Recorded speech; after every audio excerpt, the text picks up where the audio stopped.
Okay. So I'm going to be playing probably about 3, maybe 4 songs. Again, just testing out the equipment. Some people say it sounds good, some people disagree, so hopefully this will come out okay.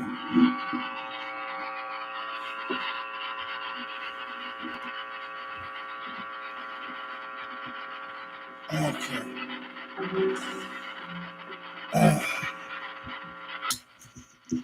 The song is called Apology. And like to hear it, here go. Sorry, I have to get comfortable.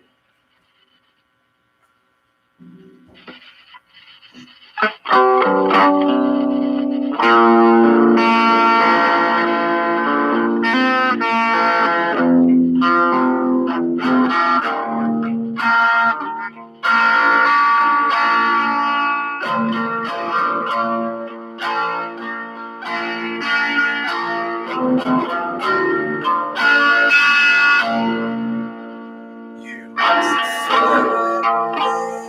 I said sure okay. I didn't know you were such a never the last time I'd seen you again, and I blame myself.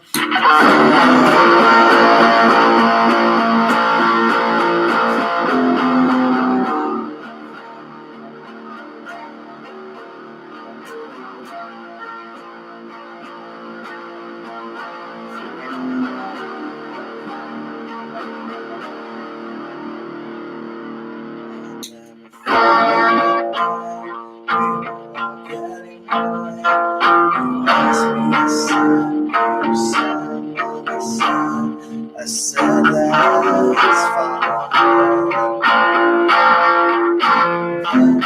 It's fine. And I need touch. Size of your lines. I know that you can handle. Maybe even save your life.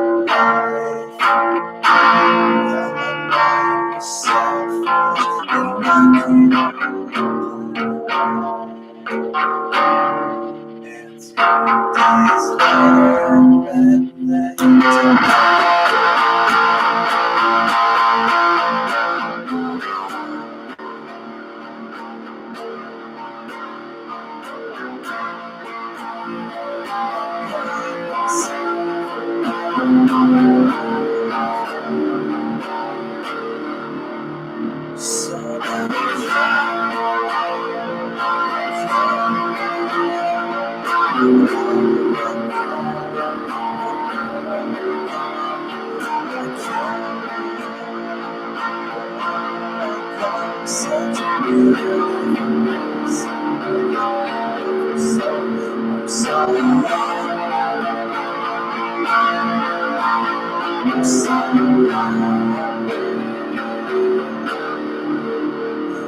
not myself. And I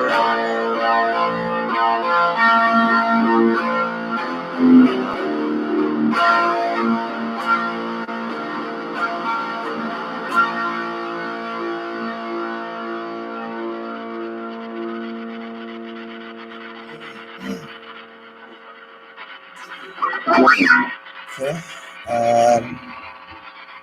Next song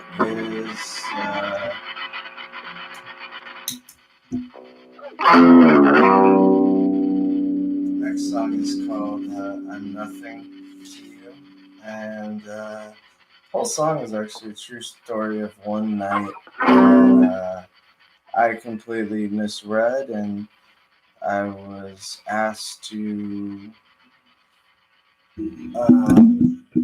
I was asked to come over at night and spend time with an ex that I'm still to this day I'm still crazy about.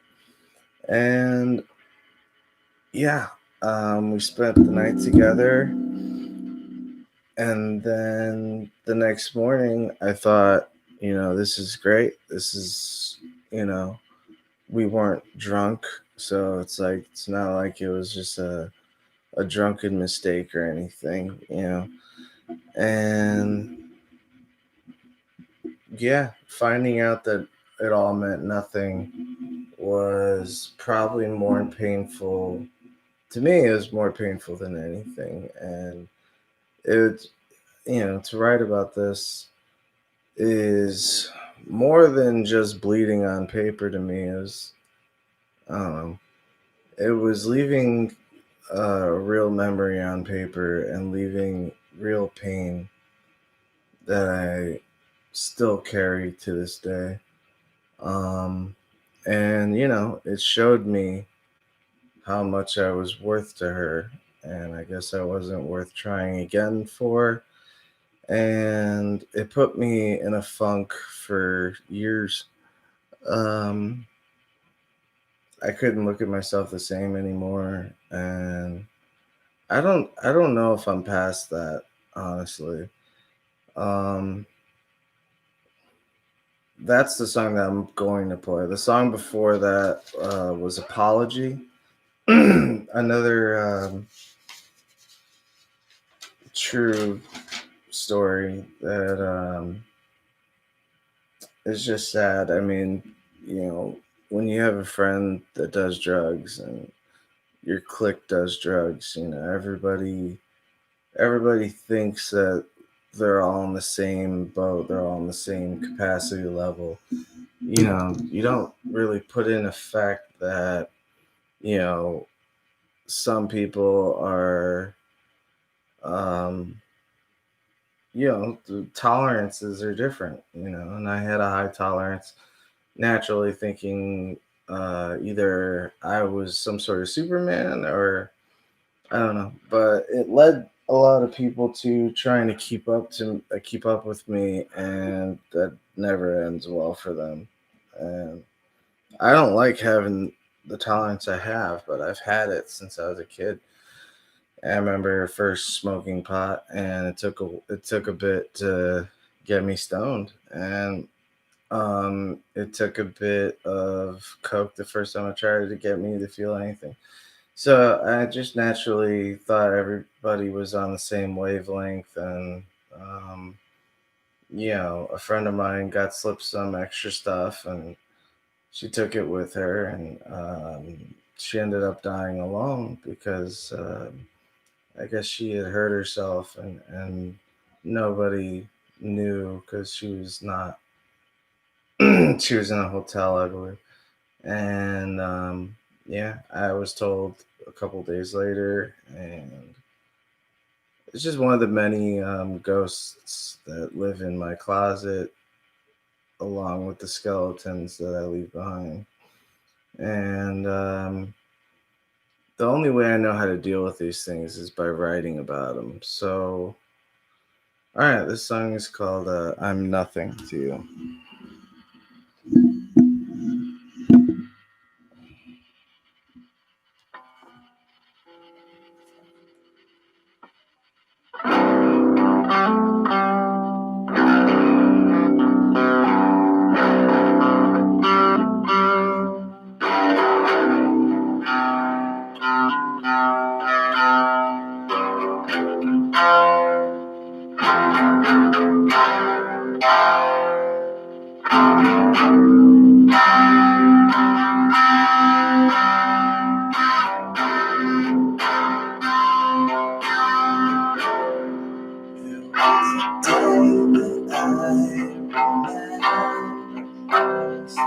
Everything felt like anything but lost. To see your face meant everything.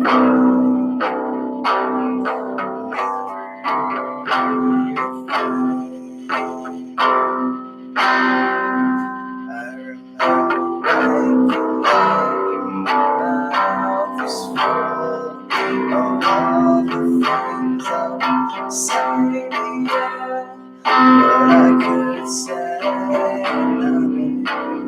You seemed to say it all.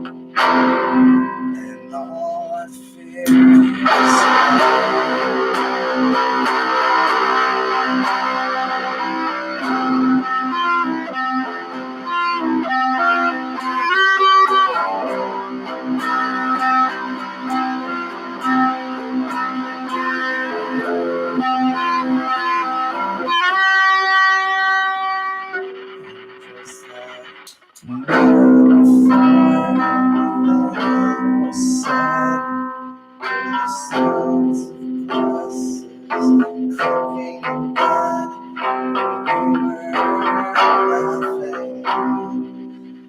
thought maybe we could start things over, and the next thing I'll know we can't. I guess this is me caving in, 'cause now I'm wide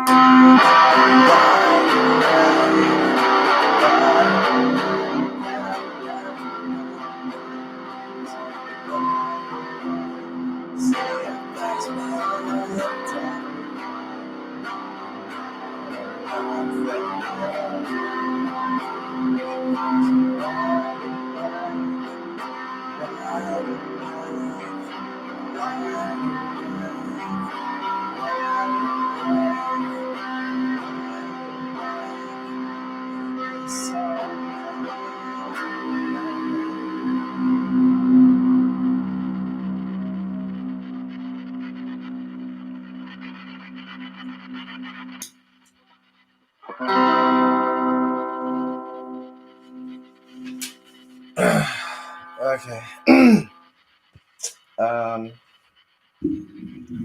Okay, and that was nothing. I noticed I don't put much backstory behind the song, so that's what I'm trying to do today. It's a different way of looking at the songs. Maybe if people knew more about them, they'd be able to relate to them more. And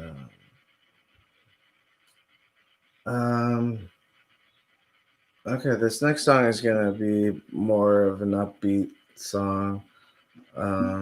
It's called Overthinker, and it's just a wrap up of a summarization of who I am mentally.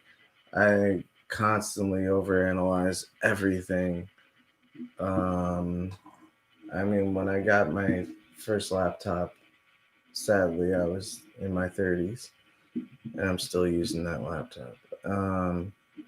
But yeah, the internet had so many rabbit holes for me to fall into, and because I overanalyze everything, it's been like crack to me. Being able to have some sort of window of information at all times is definitely a strange but liberating feeling at times, as long as you know how to filter through the bullshit. So yeah, I'm also an insomniac, so that'll also explain some of the song. Okay, so this is Overthinker.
Okay, that one's done.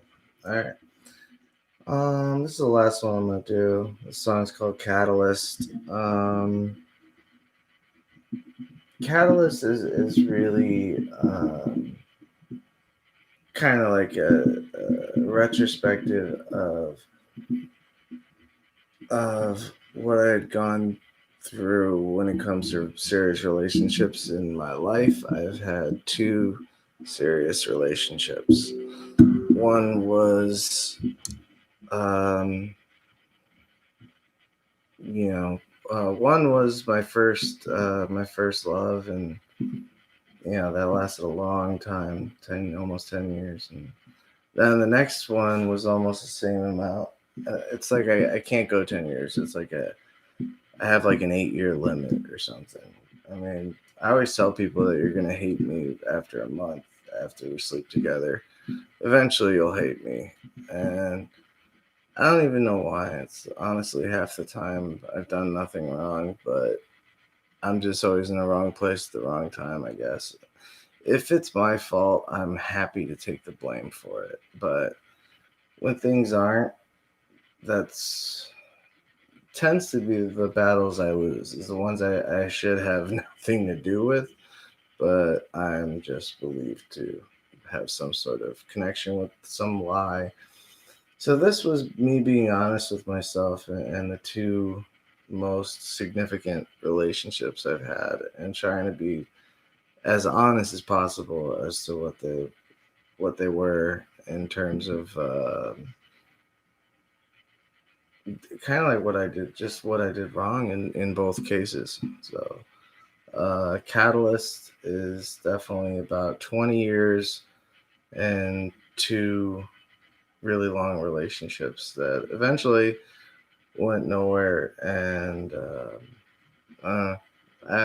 left me to believe that I'm kind of like just destined to be alone. And I don't know. I got here on my own, and I'm the only son. I'm used to being alone. So just the only time I'm never alone is just mentally. So yeah, this is Catalyst.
that just me?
Second shot, I thought things would be different.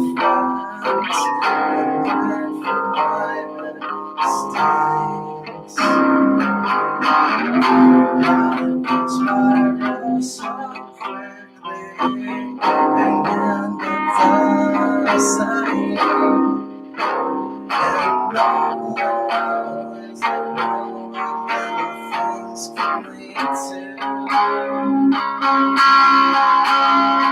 This whole shows no signs of reprieve. So now I know it's just me. It's just me.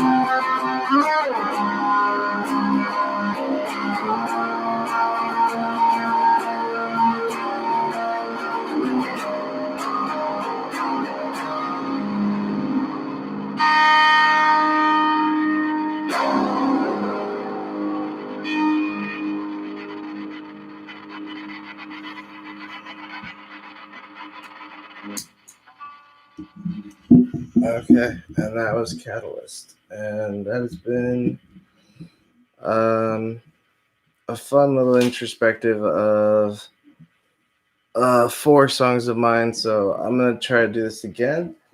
Hopefully I can do it on Facebook or something, and we'll go through 4 other songs, and I'll try to be as honest and as detail oriented as I can as when it comes to what the initial reason or the stories behind the songs. I think that's important to know the liner notes, to know why the song is the way it is, and without misery, without such misery and torture, misunderstandings, idiocy, and just plain bad luck. Without those things, I don't think I'd be the musician I am today. So, in one of the videos, I think it is for Overthinker, I put in, some scars are. No, I think I did it for She Devil. But the whole point was that certain songs just find their own way, and certain scars just lead to the best of memories. I can look at certain scars and just laugh at some of them because they, the stories behind them. So for me, like every song is a scar, and every scar is a memory. So every song I have, I can remember how I felt when I wrote it. I can remember just what people were in my life at the time, whether they were toxic or not, they helped shape who I became later. And, you know, growing up, I didn't have too many role models, so to speak. They say every kid needs a role model. I can't say I really had them. I had these like people that I was interested in for periods of time. If you'd asked me what I want to do with my life at 13, I would have told you I would want to be a professional wrestler or something. I wanted something because I'm broader than most short guys. I'm a beefier guy, so naturally, I wanted to compete with other other guys that are bigger than me. But obviously, that didn't work out, and so music came along just organically. I think music hits us all at a different point. I loved music when I was a kid. I just hated music class. And being the instrumentalist that I am now, it's funny because if you look at my grade school marks, I wasn't too good a student in music. I really didn't care for the music that they wanted me to play. And the teachers we had just didn't grasp me until I was in high school. And I wanted to be a guitar player, and my teacher made me a bass player. And I fell in love with bass. I fell in love with being so important, yet you're in the back and you're seemingly the least important guy there. But there's a reason why we have the biggest violins. And it's all timing, and which was funny because a friend of mine was a drummer and he was a cellist, and I always thought he should be a bass player because he's a drummer, so he knows times. Timing is always something I've always struggled with. I don't tend to keep the same pace, which is why newer recordings, I do the drums first, and I kind of jam with the drums that I've selected, and um, until I find that perfect groove, and then yeah. Before I was far too charitable with my recordings, and I was letting shit go that I shouldn't have, and that's not going to happen anymore. So I wanted this video to be a half hour long, just so that I am, still very serious about what I do. So for those of you that watch this, thank you for your time. As I state in every music video, thank you so much for your time, your attention. That means more to me than money ever will. So take care of yourselves and those around you. I'll see you on the other side, my friends.